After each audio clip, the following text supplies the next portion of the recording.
जय हिंद दोस्तों, वंदे मातरम। पश्चिम बंगाल में जो एसआईआर की प्रक्रिया चल रही है और उसके इर्द गिर्द जो तमाम खबरें निकल करके सामने आ रही हैं, उन्हें देख करके ऐसा लग रहा है कि अब बंगाल की सरजमी पर बहुत कुछ बड़ा होने वाला है। और इस सब के पीछे की जो साजिश है वो ममता बनर्जी और टीएमसी के कार्यकर्ताओं की ही रहने वाली है। दरअसल मैं ऐसा इसलिए बोल रहा हूं क्योंकि चुनाव आयोग को आज मजबूरन एक और नोटिस जारी करना पड़ा है, एक और आदेश जारी करना पड़ा है, एक और अल्टीमेटम जारी करना पड़ा है। आप इसे अल्टीमेटम कह लीजिए, आदेश कह लीजिए, नोटिस कह लीजिए, रिक्वेस्ट कह लीजिए, कुछ भी कह लीजिए, लेकिन ममता बनर्जी की और टीएमसी के तमाम कार्यकर्ताओं की जो हरकतें हैं उसके बाद में मजबूरन चुनाव आयोग को बैक टू बैक रिमाइंडर भेजने पड़ रहे हैं। दरअसल आप लोगों को पता होगा कि एसआईआर की प्रक्रिया चल रही है और ममता बनर्जी ये अच्छी तरीके से जानती हैं कि उनका जो राजनीतिक किला है अब वो खतरे में है। और इसीलिए जो बूथ लेवल ऑफिसर हैं, जो बीएलओ हैं, उन्हें लगातार डराने का, धमकाने का, बहकाने का एक पूरा का पूरा पॉलिटिकल कैंपेन चल रहा है। ममता बनर्जी का पूरी ताकत झोंक रही है ममता बनर्जी की कैसे भी करके बीएलओस पर प्रेशर बना करके जो मतदाता सूची है उनमें गड़बड़ियां की जाए। और इस बाबत शुभेंदु अधिकारी की तरफ से एक शिकायत भी दर्ज करवाई गई है। बाकायदा उन्होंने लेटर लिखा है इलेक्शन कमीशन ऑफ इंडिया को। अब दोस्तों मैं ये क्यों कह रहा हूं कि पश्चिम बंगाल की सरजमी पर कुछ बड़ा होने वाला है, वो इसलिए क्योंकि चुनाव आयोग की तरफ से आज फिर से एक नोटिस जारी किया जाता है, एक और अल्टीमेटम जारी किया जाता है ममता बनर्जी के लिए, ममता बनर्जी की सरकार के लिए, कि पश्चिम बंगाल में चल रही एसआईआर की प्रक्रिया में बीएलओ जो लगे हुए हैं, अगर किसी भी बीएलओ को खरोंच भी आई, अगर किसी भी बीएलओ के ऊपर दबाव डालने की कोशिश की गई या फिर किसी भी बीएलओ को किसी भी तरीके की कोई परेशानी हुई तो इसकी जिम्मेदारी ममता बनर्जी की होगी। चुनाव आयोग ने आज फिर से आदेश जारी किया है। जो कोलकाता पुलिस में जो डीजीपी साहब हैं उनको बाकायदा लेटर लिखा गया है और ये दूसरा नोटिस है दोस्तों। इसलिए मैं कह रहा हूं कि बंगाल में जो पॉलिटिकल टेंशन है वो अब चरम पर पहुंच चुकी है। पहले परसों एक नोटिस भेजा गया था, इसके बाद में आज फिर से चुनाव आयोग की तरफ से एक नोटिस भेजा जाता है जिसमें यह कहा जाता है कि बीएलओस के ऊपर बेवजह का, बेफिजूल का दबाव न बनाएं। जो बीएलओस हैं उन्हें इंडिपेंडेंटली काम करने दिया जाए, उनके ऊपर किसी भी तरीके का पॉलिटिकल प्रेशर नहीं होना चाहिए। और दोस्तों ये चुनाव आयोग की जो शक्तियां हैं, या फिर यूं कह लीजिए कि बार बार ये नोटिस उन्हें क्यों जारी करना पड़ रहा है, मैं आपको बताता हूं। कल शुभेंदु अधिकारी की तरफ से चुनाव आयोग को एक लेटर लिखा जाता है और इस लेटर में साफ तौर पर यह कहा जाता है कि जो बीएलओ हैं उन्हें ममता बनर्जी सरकार के जो तमाम कार्यकर्ता हैं, जो नेता हैं, वो बार बार बीएलओ को डरा धमका रहे हैं। बीएलओ के साथ में एक कहीं ना कहीं जो उनके राजनीतिक कनेक्शंस हैं उनकी धमकी दे करके मतदाता सूची में गड़बड़ियां की जा रही हैं।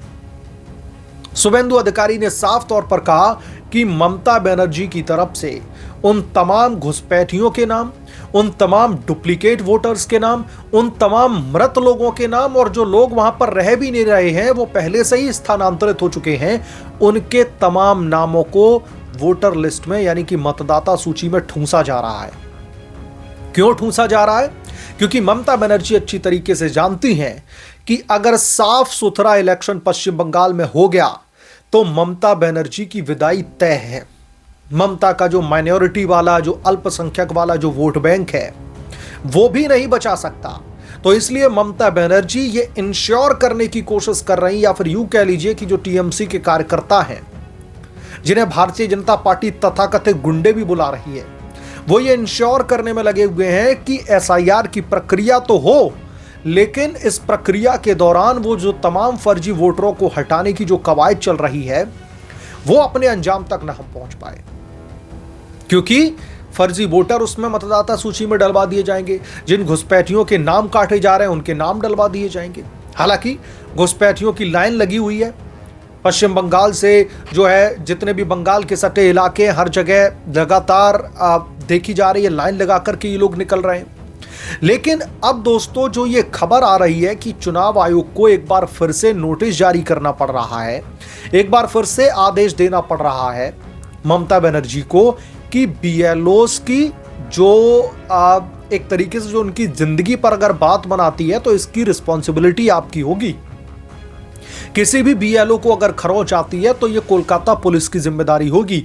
डीजीपी को बाकायदा ब्रीफिंग दी गई है इलेक्शन कमीशन ऑफ इंडिया की तरफ से और कहा है कि बॉस आपको ही अब इन सबको देखना होगा। अगर कुछ भी होता है, अगर टीएमसी के तथाकथित गुंडे, कुछ गुंडे जाकर के अगर इनको परेशान करते हैं, इनको प्रताड़ित करते हैं, तो फिर आपकी खैर नहीं है। दूसरी तरफ ममता बनर्जी बीएलओस की जो बहुत सारी ऐसी खबरें निकलकर सामने आई कि बीएलओस की मौत हो गई है, तो बूथ लेवल ऑफिसर के नाम पर भी अपना पॉलिटिकल माइलेज समेटने की कोशिश कर रही हैं, अपना पॉलिटिकल माइलेज देख रही हैं और चुनाव आयोग के ऊपर इसे लेकर के ठीकरा फोड़ रही हैं कि इनकी मृत्यु इनकी वजह से ही हो रही है, जो काम लंबे समय में होना चाहिए था वो कम समय में करवाया जा रहा है, बेचारे ये इसलिए परेशान है। और सबसे बड़ी बात दोस्तों पता क्या है, मैं क्यों कह रहा हूं कि बंगाल की जो पॉलिटिकल टेंशन है उसका ग्राफ लगातार क्यों बढ़ता चला जा रहा है, मैं क्यों कह रहा हूं और मैं बार बार इस बात को लेकर के जोर क्यों दे रहा हूं कि पश्चिम बंगाल में कुछ होने वाला है। क्योंकि ममता बनर्जी, उनका आपको वो भाषण, उनकी स्पीच याद होगी जब वो प्रधानमंत्री नरेंद्र मोदी को, भारतीय जनता पार्टी को सीधे तौर पर ललकार रही थी। सीधे तौर पर इनकी तरफ से यह कहा जा रहा था कि अगर पश्चिम बंगाल में किसी को छुआ, यानी कि एसआईआर की प्रक्रिया पर यह धमकी थी ममता दीदी की, तो हम केंद्र सरकार को हिला करके फेंक देंगे, पूरे देश में हाहाकार मच जाएगा। यह सब कुछ इनडायरेक्ट थ्रेट नहीं तो और फिर क्या है, इनडायरेक्ट भी नहीं, मैं तो डायरेक्ट बोलूंगा जो ममता दीदी की तरफ से किया गया। तो इसीलिए अब जो बंगाल का जो पॉलिटिकल टेंशन है वो लगातार इंक्रीज होता चला जा रहा है, क्योंकि आज फिर से चुनाव आयोग को एक नोटिस जारी करना पड़ता है, चुनाव आयोग को एक बार फिर से चेतावनी दी जानी पड़ती है। तो इसलिए ममता बनर्जी और चुनाव आयोग भी एकदम सेफ एंड साइड कदम चल रहा है, बार बार उनकी तरफ से यह हिदायत दी जा रही है ताकि अगर कुछ होता है तो ममता बनर्जी को फिर बख्शा नहीं जाएगा। ममता बनर्जी के ऊपर सेंट्रल एजेंसीज की जो पकड़ है फिर वो बनेगी। और यह सब कुछ क्यों हो रहा है दोस्तों, ये इस वजह से हो रहा है कि साल 2011 से लेकर के अब तक जो ममता बनर्जी ने अपना जो पूरा का पूरा सियासी मकड़जाल फैलाया हुआ था, जिनके बलबूतों पर बार बार सत्ता में काबिज हो जा रही थी, जिनके बलबूतों पर ममता बनर्जी ज्यादा फुदकती थी कि उनको कोई डगमगा नहीं सकता, उनको कोई हिला नहीं सकता था। बीजेपी ये सोच सोच के परेशान हो रही थी, खासतौर पर मैं मोदी शाह की बात करूंगा। ये लोग भी बड़े कंफ्यूज हो रहे थे कि ममता बनर्जी ऐसा क्या कर रही हैं पश्चिम बंगाल में जो इतना कॉन्फिडेंट जो है दिखाई देती है ममता दीदी कि इनको कोई डगमगा नहीं सकता, इनको कोई हिला नहीं सकता। फिर उसके बाद में ये समझ में आया कि जो ममता बनर्जी लंबी लंबी जो डींगे हाँक रही है ना, इसके पीछे कोई और नहीं, ये बांग्लादेशी घुसपैठिए हैं, ये फर्जी वोटर हैं जिन्हें लुभाती रहती हैं ममता बनर्जी, जिनके लिए कुछ ना कुछ ऐसा करती रहती हैं जो वो पश्चिम बंगाल से तारों के नीचे से घुस के यहां पर आ गए और अब यहां पर उनकी मौत छन रही है। तो बॉस मोदी शाह को यह लगा कि अब यह समय आ चुका है कि एसआईआर की प्रक्रिया को इंप्लीमेंट करवाया जाए और चुनाव आयोग से भी रिक्वेस्ट की गई कि बिहार के तर्ज पर अब यहां पर भी होगा। तो इसलिए बॉस ममता बनर्जी जो है बुरी तरीके से बौखलाई हुई है और यह बौखलाहट बहुत ही लाजमी है, क्योंकि ममता बनर्जी का जो सियासी किला है अब वो ढहता हुआ दिखाई दे रहा है।